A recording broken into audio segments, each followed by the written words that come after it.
بسم الله الرحمن الرحيم. الحمد لله رب العالمين، الصلاة والسلام على حبيبنا محمد وعلى آله وصحبه أجمعين. لا جيجا وكان آخر زمانة فتنة كان سدم قشتنا بابك كباسي لنا وتشوني فارس مان بوكاو عربو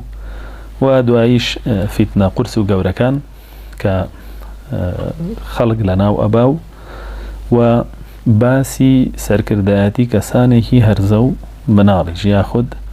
بري وبردني ولاد للان كسانكي هرزو منالوا فرمدية كاملة أبو هريرة وإجارته فرمي قال رسول الله صلى الله عليه وسلم: ويل للعرب من شر قد اقترب، من فتنة عمياء صماء بكماء، القاعد فيها خير من القائم، والقائم خير من الماشي، والماشي فيها خير من الساعي، وويل للساعي فيها من الله يوم القيامة. فرمديش نعيم كوري حماد وابن حبان جراوي يعني تو صحيحة. فرميك أغمري إخوة صلى الله عليه وسلم فرمي وويلا بو عرب تكالي وويلا يعني كارساتك قرسيان بسرا دي كشايستي وابي وويلا بو خوان بكنو وآواد بمرق بيجو كارساتا ياخد آواد بنبون بيجو كارساتا بخوازن. عادة عرب كلمة ويل بو بكاريان وعندي كتلا زانانا فرمون ويل بمعنى الشيء يقدر جهنم بو معنى هذا بلا ما قال الدنيا به وويلايا ناراحتية آزار إيشا بشيوية قوي إنسانا أواد بخوازي بمردن يا هربوني نبوايا. أما بوكي أمويلة بو عرب يعني بو يعني كمسلمان چونك لسردمي بيغمرا صلى الله عليه وسلم أواني مسلمان بون بس عرب بون جقال العرب هيش قومي كتر مسلمان نبو حتى وكدو آية ويخوي وفاتي كر انجا حبشة كانوا أهل عراق لا كردو عرب لا كردو فارس وتركو أوانا والدور هاتنا نا إسلامه جابويا كوتي ويل للعرب ومبستي عربي مدينة ومكة أو ناوبو أو مبستي مسلمانانا بقشتي يتر بو أمسر دما همونة وكان قريتوا وهمو مسلمانك قريتوا لشي من شر قد اقترب لشر كنزيك اللي يعني. طبعا عادة أوي إسلام قبولك روبري شر بيته شريشي يان شري سركت كردني يان شري لنا وبردني يان شري بيضن كردني يترى شرب أخوي يترى مشراناش جاري وهي بزخته بلنا وبردنا بكشتنا ببرينا بسوتاندنا بليزر ليدانا نابالم باراندنا بسرتا بفيشك بدوشكه بصاروخه بهرشي هي وجاري واجهه بشبهاته قمان دروس كردن خلق ورق يرن لدين بي قماني بودروسكن قماني بودروسكن قمانك زوري بودروسكن جاءوا شرانش دائما نزيكن لمسلمان وبلام ليرا زياتر وشرانا اقريته وكا بسروتو سامان هلطه خلطين بافرد الله خلطين بترسوتو قاندن هلا خلطين ياخد ببلو منصبو بلو بايو او بابتانا هلطه خلطين چونك فرمي من فتية عمياء لفتنه كعمياء يعني انسان والي اكا بيناي لدست باتيا بيناي لدست دانيش لفتنه مبستي بيتشي مبستي نماني عقله نبوني علم أو إنساننا تواني بهوي بعلمية وفتنة جياب كاتوا لحالة آساي حالة فتنة لحالة آساي جياب كاتوا يعني تشخيص غنام يعني صماء وبكماء يعني إنسان لآس أو فتنة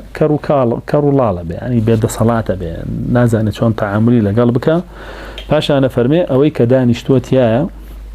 باشترى لويك ببيوية أويك ببيوية باشترى لويك أروا بريا لناوية أويك بريا أروا لناوية باشترى لويك بخيراي أروا وهل يصورانيو كاري تياكا كار لفتنا كياكا ويفرمي وويل للساعي فيها من الله يوم القيامة. أم جاريان وويلاي كم لدنيا أبو عرب بلام وويلاي دوام بو كسيك لقيامتا أقاته وبخواي پروردگار كأوان مبستي دولك لدولك يعني جهنم بوه لبروي أو هلص جير سينري بوه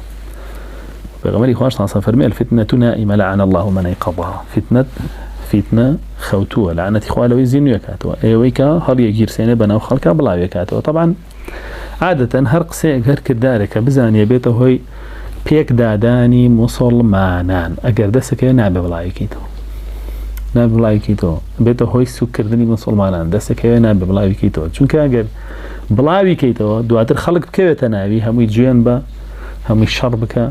هموي دجاتي يكتر بك شر جوين دروس كي لنا مسلمانانا بوشي ويان شر دمدمي دروس كي يان شر بيان نامي دروس كي يا بتا هوي آخر شد خوين رشتني يكتر ياخد بقرتاني يكتر أما بوخوي يتر لعنة اليكراوا وويليش بوتويا لقيامتها چونك تو ساعية كي وكسيكا هل يجرساني لفرمودي دواء أو هل أبو هريرة جارته فرمي أقبل سعد إلى النبي صلى الله عليه وسلم فلما رآه قال إن في وجه سعد لخيرا قال قتل كسرى قال رسول الله صلى الله عليه قتل كسرى قال رسول الله صلى الله عليه وسلم لعن الله كسرى إن أول الناس هلاكا العرب ثم أهل الفارس أما جمام أحمد جراويته أفرمي سعد هاب ولا بيغمري خواه صلى الله عليه وسلم يعني أبو هريرة جارته أفرمي كاتك سعد هاب ولا بيغمري خواه صلى الله عليه وسلم بيغمري خواه صلى الله عليه وسلم تماشاي دموشاي سعد كردوتي دموشاي سعد خيري بيوه يعني وسيوه هوالكي خوشينا يعني بابتكي جرن كسود بخش بو مسلمان هنا بيتي أفرمي سعد هاتا جوروا فرمي كسرى كجراو طبعا لسدين بيغمره صلى الله عليه وسلم ككسرى ملكي فارس كجرا ككجراش كشكان خستجي بو بيغمر صلى الله عليه وسلم فرمي هيج قوم سركوتو نابه كافرت سرپرشتي بك وافرت بريو بريبه يعني ولاتي بو بريو باشانش فرمي بيغمر صلى الله عليه وسلم لعنتي اخوا لكسرى فرمي لعنتي اخوا لكسرى كافر ابي لعنتي لي بكي نبي بزي بيا بتو خوي برودغار فرميتي ان الله لعن الكافرين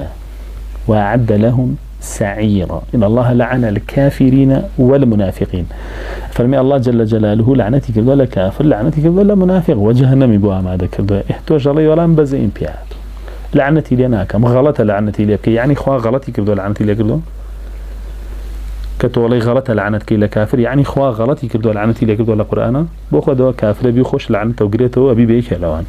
شايستي لعنته ابي بو بيغمر صلى الله عليه وسلم اللي لعنتي لك اسراكر فرمي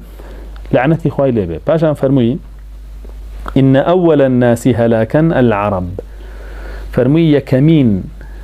جروب يعني يكمين نتولى سرزوي كلنا وشكي العرب عربة باشا فرمي ثم الفارس يعني ثم أهل الفارس لدواء عربي جوردا أهل فارس لنا أتشن جاي تروا إمام أحمد جراتي وفرمودك وصحيح إيشا اگر تماشا بكين عرب لما وي أخيرا تفرتنا لا يمن ولا سوريا ولا عراق ولا فلسطين ولا كو لهرش يعني عرب هبديو تناد لمصر شو تناد للسعودية جوا دسي فيكر دوا بهموش يوالي أنا كشت همو جوركاني كشتنيان لسر تحقيق رأي وهمو جوركاني تشكيان لسر تحقيق رأي كواتا دوا عرب سري فارزيا أو حديثك بيغمري خواه صلى الله عليه وسلم جايتر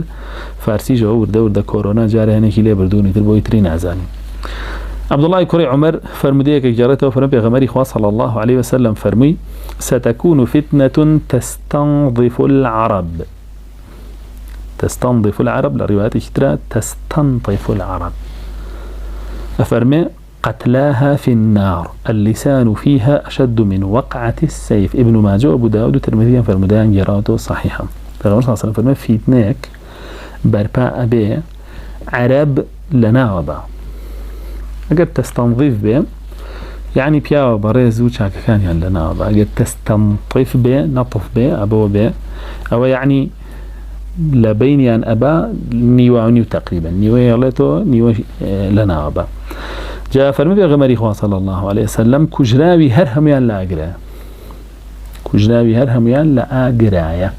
وأفرمي زمانيش لشمشير زيات رخا مثلا فتنة أو فتنة كيسر دولة عربية كان هيا أولا ذو زارو تقريبا بينجو دسي بيكردو كنايا بهاري عربي حتى أسج بردوامه آخر شد سوداني قرتوا ليبيا قرتوا هر بردوامه سجلنا يعني أبو خوان هر ليكتريه كوجن كيش واقع ليكتري بكوجن زمان أم هلاسي فتواي ديمقراسية أنا على بكوجلا بيناوي ديمقراسية أي جلسة فتوايا على بكوجلا بيناوي جروبا كي خوما أو على لتاقما كي خوما أي جلسة تاقما كي خوب بوشي هميان ليك كوجنو كوجراوي هر هميان لا أجرا إنساني مسلمان به لفتنة خوي ضايعنك خوي ببعرزه نو جناتي بروابر وبيري فتنة وبلا ولا من لفتنة يعني جايت الخوت أنت ما شابكن أما حديثي بغمري هو صلى الله عليه وسلم وطواوي زانان للشراح كان يعني لا صاحبي التحفة ولا صاحبي أبو داوديش كعون المعبود أفرمون أم فتنة بين صحابان نية وألين هشتا أو فتنة بوشيور ريناو يعني سردمي صحابانية هندك يالين لدواي تتارورو هندك يالين هشتا ريناو هندك يالين ريداو أماني أم سردم بزوري هندك لزانان ألين أو فتنة كريداو لم أخيرها لهم دولة عربية كانت إلا سوريا وعراق وشام بربو فلسطين وبربو كفتح وحماس ليك كان كشت انجا بربو ليبيا انجا بربو السودان وانجا بربو يمن وبو أوانيتر أبو شوا أو كتونة فتنة فرمدي دعاء ابن عمر جارته لحذيفة كري يمان ابن عمر فرمي حذيفة كري يمان أي فرمو لا باسي فتنة كاتك باسي يكون أي فرمو تكون فتنة يقال لها الجارفة فتنة يكبر بابه بيوتري جارفة طبعا جارفة بتشي ألين جرف السيل أجر لافاك بخير عيبه بسر جيجاك دواي أو كلافاك الروي هم الرخانو ويراني كده جارفة أوه هند جارزانا أنا فرمون جارفة نخوشية كبلاو بتوا وكو طاعون جوريكيه بيوتري طاعوني جارفة طاعوني رشاكاي لولاتي رم يكوجي تشي لبه بيكوجي ترتوني ما قاليك يا أخوي بالرجال بقدر يخوي رزقك جافر من فتنة يقدر وكو أو جارفة وابو شوا لخيرية خلق لنا وباو هيجينا يلا باش أنا فرمي أم فتنة بسر كيادة على صريح العرب وصريح الموالي صريح زانان فرمون أي ذو نسب الأصيل يعني أواني كالعربة خاوني رتشلكو خاوني بابلين هوزن وخاوني بابلين باو بابيرانا رمز لنا عربة أمانة هم لنا عربة موالي كانش غير عرب كوقتي خوي باو بابيرانيان مسلمانان قلتويان لشراو دواتر زاديان كردون أمانة مواليد يعني موالي كانش كامان أصيلة كامان خاوني نسب ورز وشكوية أو يجنامنه أخروا فتنة عادة كبربا بي أواني كأي ناسنا ونهي ليكن بيجا موكا سيوانا كجرين لنا وجه وبويا باش أنا فرمي وذوي الكنوز وبقية الناس ثم تتجلى عن أقل قليل فرمي أم فتنة خاون مالكانيج لنا وبا يعني سرد سامانيا زورا لو أني أفرين رين وداوي باريان ليكري وداوي كجرين وبابتانا باش أنا فرمي دوا أو خلقي بقشتيا قريتو لدوا سرتابا عند سبيكا دواتر خلقي بقشتيا قريتو دواتر با لنا وبردني كمتريني خلقيا كيتر يعني أصلي كان وانا زور لنا يعني با يعني خلق أسايا كم يكيج لو أنا با جايت الفتنة كأرويته أمش حاكم جرايته ولا مستدركة وصحيحة دوا أو أبو هريرة باسي فتنة مع بوكا أفرمي أبو هريرة ويل للعرب من شر قد اقترب أضلت ورب الكعبة والله لهي أسرع إليهم من الفرس المضمر أفرمي أبو هريرة فرمي ويل بو عرب بسي أويج مسلماناني سردمي خواتي لشر كان زيق بو توليان باشان فرميسيون بخوا هاتوا بالي بسر معنا كيشا وسيبري بسر معنا كردو فتنك دو جارسيون دي خوارد وفرمي زور خيرايا كديب ولا عرب لشي من الفرس المضمر فرسي مضمر أو أسبيك الزور خيرا رواكو تعرماني باتشاوار وناتواني بيبيني باش أنا فرمي أبو هريرة الفتنة العمياء صماء المشبهة يصبح الرجل فيها على أمر ويمسي على أمر القائد فيها خير من القائم والقائم خير من الماشي والماشي فيها خير من الساعي ولو أحدثكم بكل الذي أعلم لقطعتم عني منها هنا وأشار إلى قفاه ويقول اللهم لا تدرك أبا هريرة إمرة الصبيان أميج ابن أبي شيبة جراويته وصحيحة أبو هريرة فرمي أم فتنانا بناهي ناهلا وبستن ناهلا إنسان كرولال وكيورا كان لآسيا باش أنا فرمي مشبهة يعني زور قمانايو اللي يكتشون يعني تاكي يزاني فتنة دال جهاد دال قتال تاكي يزاني فتنة دال حق لا كم كزانه فتنه زور ترين كس بها لا خلطه بولا بروي زور لراستيه ونزيكه وزور لوجه زور لراستيه ونزيكه وزوريش لوجه يتر خلق بها لا خلطه طبعا حقيقه يعني فتنه بو بي او ترى فتنه لبروي خلق كان هلا سنجنه تعقيانه كانت چونك مساله كي اكثر راست اخو كفر كان نا لقال ايمانك بلا كاميان هلا مجيري اشتكت بويا لبين هردو كان بزوري جاري ولا حقك شيء تولد تيجا شيء وشي لا يدعي سلكي بطاله يعني زور كذهب ودعي بو دركوتو بطاله يسال اوروبا بخوي دامات هاتو خالي كتيو بو اني ناس نو كاتك رزقاي بو راي كردو لو شرانه باشان ابو هريره فرمي او خلقتيا شول سر رايك بيانيه غوري جاري غوا ام شول سر رايك اچه فيسبوك كيو شيطانكي انسي بوي بيابي بوي درچ له فيسبوك اچه چاد بوي او جل فلان كسبري وقمراه هو وا باشا سيركي يايكا بولي امري يايكا بجماعتك او كريم يايكا بجماعتي ام حزب يايكا بجماعتي او حزب يايكا جماعتي او جروب الا لا يدا باشا لسر فطرتك خوي لا يبا يعني ام كسسرتا هيج جروب تاق مكينيه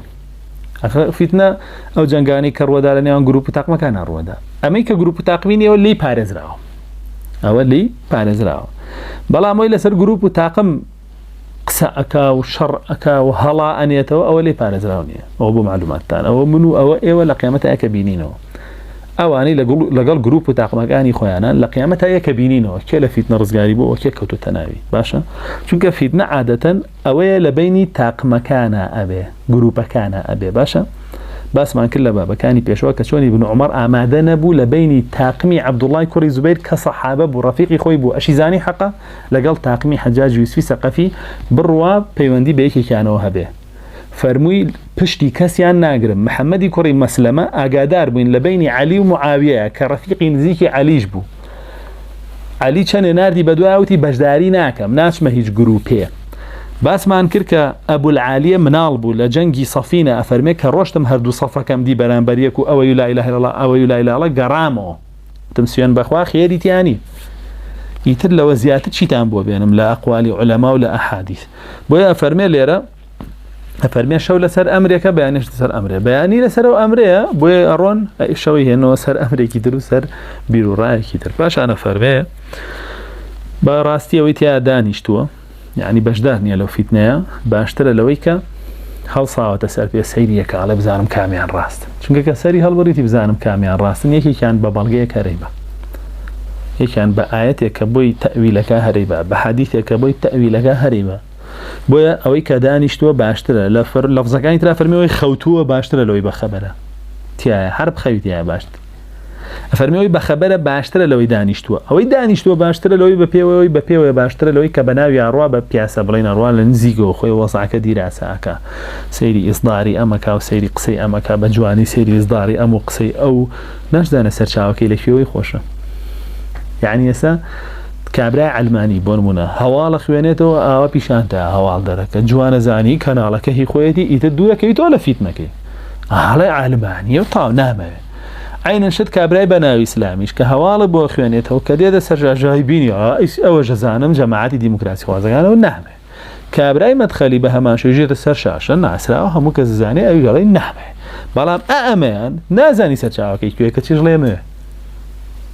اما خوي سيرك اللي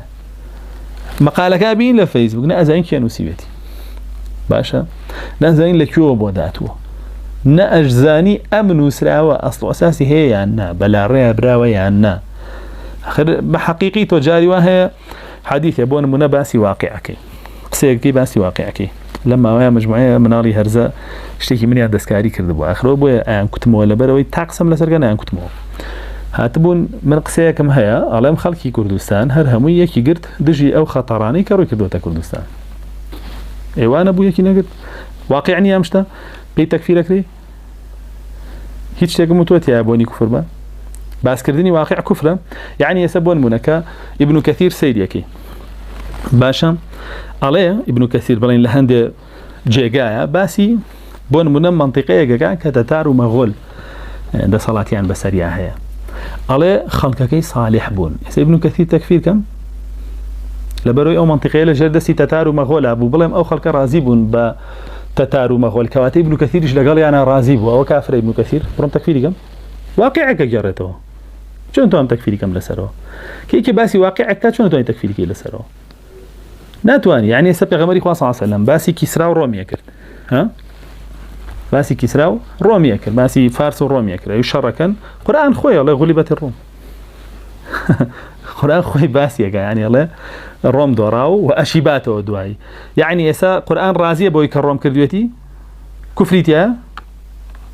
بغمر صلى الله عليه وسلم كباسي يكرد يعني بوشي وباسي واقعك كان يكرد هي الروم يروم بينش تايبد من دي أنتيها زور باشا حديثك بناوانه لمسلمه لما وش شرح مكربه كرتو تاري بينش تايبد من دي روم باسكا كاله ظلم منعكن كاله زوخوان كوكن وكاله لفتنه توشي باشو كانوا اواننا بنو دواني ترى يعني اسا پیغمبر صلى الله عليه وسلم كاواني روم يتود دي باشا كفري كردو خو من نمتو او شتش باشا نمتو باشا كردو انا باشا يعني پیغمبر صلى الله عليه وسلم پشگیری کافری کردو کافر بو پی اگر بم فتوای اوان به امنه نفهم جاهل و نزانن هر نازان چی الان هر ناش زانن چی اكن دای منو ایو قیامت یک تبینینو اما هموی ام قولانا اهنی خود لازمی بو دروسگی اما تکفیر با لازمی قول يعني بو على الزمان لشمشير زیاتر خا ام قولانا اهنی خود لازمی بو دروسگی اما لپنای چی اگه لپنای اسلام اگه نبخ ولا لپنای فرقه و گروپ و حزب کدای دید بین مولا قیامت جابو لیرا افرمی چی أفرمي شو لسر أمريكا باين لسر أمريكا باشان يجا فرمي أوي كدانشتوتي يا باشتر روي ببيوي أوي كلناويات يلي الصوراني أوي بيجاكيه أوي جروبكيه كهالي الصوراني أو بنجيتي أخستوا ما دي فعل أخوة معنا كين يا مناشين فيتنا الجرسياني بلام كا يك يجبستي هالي جرسياني تسرماني خينو سر سري خوي أجدين شون بخينو سر سري خوي أفرمي أوي كهالي جرسياني أفرمي أو خرابترين أنا وأويك لعنتي لكرا وأويك لقيامتها خاوني ويلو توشي ويلا بيوك شون لللفظة كترا بس ما كر باش أنا فرمي أبو هريرة خو أجر بيتو أوي أيزانم هميتان بو بجرموا ألي رمضان يعني قردني يعني باس يواكا كلا قردني أدريو أكو جريه إيه هرواعي إخوة إسا كومالي فرمودا لسردمي أبو هريرة صحابة كخير القرون لو سردماع وتني خطر بو بي اي بلم سردماع شن خطر به ابي وتني لم سردماع شن خطر بو بي هندق لزانا انا فرمونا ويلا سر ابو هريره خطر بو ولا برو ناوي خلقي تي ابو به هنايا شتاني قاش كده ابو بو واي بتو باش انا ابو هريره فرمي اي خوي پروردگار نمجيني تكي امراه الصبيان نمجيني تاو كاتي كحكم د صلاتك بيت سر دسي كومالك هرزوا تريا خوان هرزان من على وركن يا هرزة تبعة هربو أرز وكان يعني شكل أبو هريرة بنا يقول له يبقى أبوا ولا حديث يكي تريشا بغمري خواه صلى الله عليه وسلم بكعبي كوري عجرة عليه أعاذك الله من أمارة السفهاء خواه برولقار بتباريزي لشي لو سردميك كومالي سفيه هرزو هرز عقل ولا تكانوا بابلين شاركان بن بريوا